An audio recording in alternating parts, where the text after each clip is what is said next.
for stomach. Okay. Last rib to the mouth. Last rib to the mouth. And so if she's still needing tube feeding, hopefully we'd get her on track for nursing pretty soon here. But if she's still needing tube feeding as she gets bigger, then you may need to remeasure at some point. Right.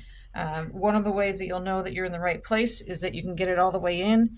If you were in the lungs, it would stop about there, and you wouldn't be able to go any further. Okay, so it has to The way she's not squeaking, she's not going to be able to vocalize to show us that we've, got the right place, and so we've got to use our other techniques to find out.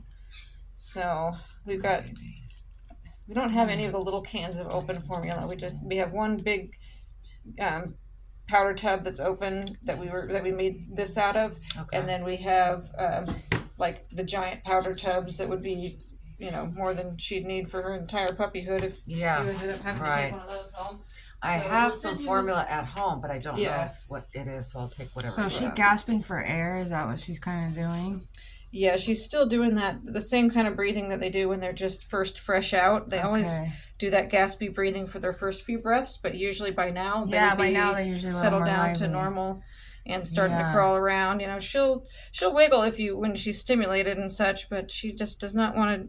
She's not crawling around or rooting for nipples the way she should be by this time. Yeah, I know. That's what I'm noticing. So you mark it on so you mark it on there, and then you're just going to pass it down and go slow so that she has the opportunity to kind of swallow it and protect her own airway. She's got enough oomph here that she doesn't like it, which is good.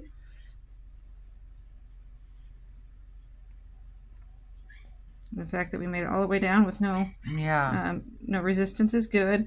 We'll also always want to aspirate a little bit, pull back, make sure that we don't have a bunch of last feeding in there. Make sure that we're not getting air, because if we're getting air, we're in the wrong place. Yeah. And so, we should be able to just go ahead and give it slowly then.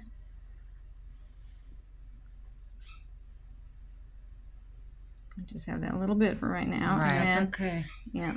And then we're going to kink the tube to pull it out so we don't pull any fluid out, past that airway. Okay. So we aren't going to drip fluid.